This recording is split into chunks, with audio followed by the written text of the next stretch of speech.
تو پہلے جب احمدیہ حال پہ تھا تو پولیس ان کو لے کے آئی تھی. اب یہ فرق پڑا ہے کہ وہ پولیس کو دیکھ کے چلے گئے ہیں. یہ سارا ایک ایسا نظام چل رہا ہے, ایک ایسا وہاں پہ ماحول بن چکا ہے, فضا بن چکی ہے کہ جس میں لوگ جو ہے وہ کسی قانون سے, کسی عدالت سے, کسی پولیس سے ان کا ڈر ہو ختم ہو چکا ہے. یہ زہر جو معاشرے کے رگوں میں اتارا گیا تھا اب وہ پورے جسم کے اندر پھیل چکا ہے اور یہ ناقابل علاج ہو چکا ہے. کوئی محفوظ نہیں ہے. اگر احمدیوں کی عبادتگاہوں پہ حملے ہوتے ہیں, احمدیوں کے گھروں پہ حملے ہوتے ہیں, تو ہندو جو ہے ان کی ہر وہ بچی جو 15 سال سے لے کر 23 سال تک ہے وہ اسلام سے متاثر بھی ہو گئی, مسلمان بھی ہو رہی ہوتی ہے, اور وہ مسلمان بھی چونڈی شریف میں جا کے میاں مٹھو کے دربار بھی ہو رہی ہوتی ہے. وہ ایک پورا کھیل ہے.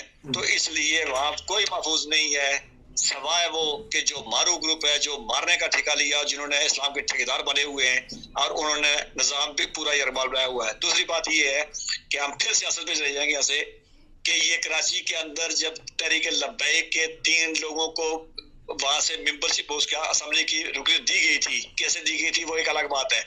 ابھی بھی وہاں سے جو الیکشن ہوئے اور آنے والے اب جو الیکشن ہوئے اس میں جماعت اسلامی وہاں پہ میئرشپ کا کر رہی ہے. تو یہ پورے ملک کے اندر ایک سوچے سمجھے منصوبے کے تحت آگ لگائی جا رہی ہے اور وہ آگ جو ہے وہ در در پھیلتی جائے گی اور اس کو روکنے کے لیے کوئی تیار نہیں ہے. سیاستدان ہے وہ اقتدار کے ہڈی اور روڈ کی پرچی کے علاوہ کوئی سوچ نہیں سکتے ہیں. جو ادارے بیٹھے ہوئے ہیں وہ ادارے خود کھیل کے سب سے بڑے کھلاڑی ہیں اور انہیں کی آشیرواد کے ساتھ ہی چل رہا ہے. ہندوستان کے پر الزام لگایا جاتا ہے کہ وہاں ہندوآتا یعنی بی جے پی سرپرستی کر رہی ہے انتہا پسندوں کی. میں چلتا ہوں پاکستان, سیاستدان سیاست کھیل رہے ہیں. پنجاب میں کیا ہوگا؟ پشاور کی آج اسمبلی توڑ دی گئی ہے. بتائیے گا سیاسی حالات کیا دیکھ رہے ہیں جی پاکستان؟ جی سیاسی طور پر تو جیسے پہلے یہ کہا گیا تھا کہ جی پی ٹی آئی کے چیئرمین عمران خان نے کچھ نام دیے تھے کہ جو کہ نون لیگ کو قابل قبول نہیں تھے. اس کے بعد 2 نام دیے گئے نون لیگ کی طرف سے, وہ ان کو قابل قبول نہیں ہوئے. اس کے بعد یہ مشاورت کے لیے فیصلہ کیا گیا. تو یہ بہرحال سیاست کا تو کوئی رخ نہیں ہے کیونکہ اب یہ ان کو قانونی طور پہ عدالت کے راستہ اختیار کرنا پڑے گا کیونکہ پی ٹی آئی کو نون لیگ کی جو مشاورت کمیٹی ہے, جو اس کے ساتھ جو افراد ہیں جن کے وہ اوپر نام بھیجتے ہیں ان کے اوپر اعتبار نہیں ہے. اور اسی طرح نون لیگ جو ہے ان کو پی ٹی آئی کے جو نام افراد کے دیے گئے ہیں ان پر اعتبار نہیں ہے.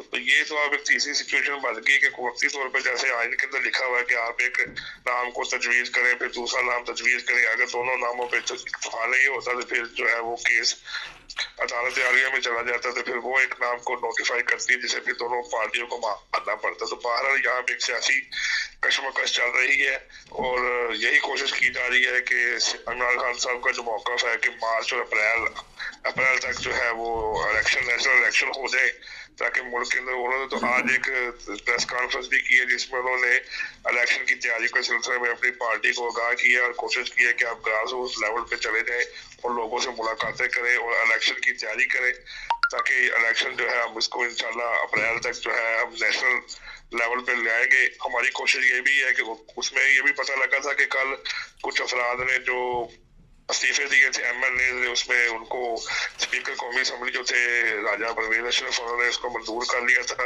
تو ان کی کوشش یہی ہے کہ یا تو عدم اعتماد شہباز شریف کے متعلق درخواست دی جائے, ایک دفعہ یہ بھی اپنے آپ کو عدم اعتماد کی سچویشن سے گزار سکیں, اور اگر ان سے یہ نہیں ہو سکتا تو پھر یہ جو ہے ہم 2 اسمبلیاں جو ہے خیبر پختونخوا کی پنجاب کی جو ڈیزالو کی گئی ہیں تاکہ ہم قومی اسمبلی سے بھی اپنی 1/3 نشست کو خالی کر لیں تاکہ پھر ایک ہی بار جو ہے وہ نشست پر کام ہو سکے. جبکہ الیکشن کمیشن کا یہ موقف ہے کہ جیسے ہی کوئی نگران وزیر اعظم آتا ہے تو ہم 90 دن میں پنجاب کی اسمبلیوں پر انتخاب کروانے کے متحمل ہیں. ہمارے تمام وسائل موجود ہیں. جیسے ہی ہمیں ایک سیٹ اپ دیا جائے گا کہ یہ نگران سیٹ اپ ہے تو ہم 90 دن کے اندر یہ تمام کام کر سکیں گے. میں آپ ہی کی طرف ایک اور سوال, بڑا دکھتا ہوا سوال, جب وہ دنیا کے پاس آتا ہے, میڈیا میں آتا ہے تو دردناک کہانی سناتا ہے. آپ کرائمز رپورٹر ہیں, کل پولیس والے ایک کر رہے تھے پریس کانفرنس, گردہ فروش گروہ پکڑا گیا اسلام آباد دارالخلافہ پاکستان کا. گردہ فروش اور بردہ فروش یعنی بچوں کو اغوا اور موبائل کے بہانہ دے لالچ دیا اور گردہ نکال لیا.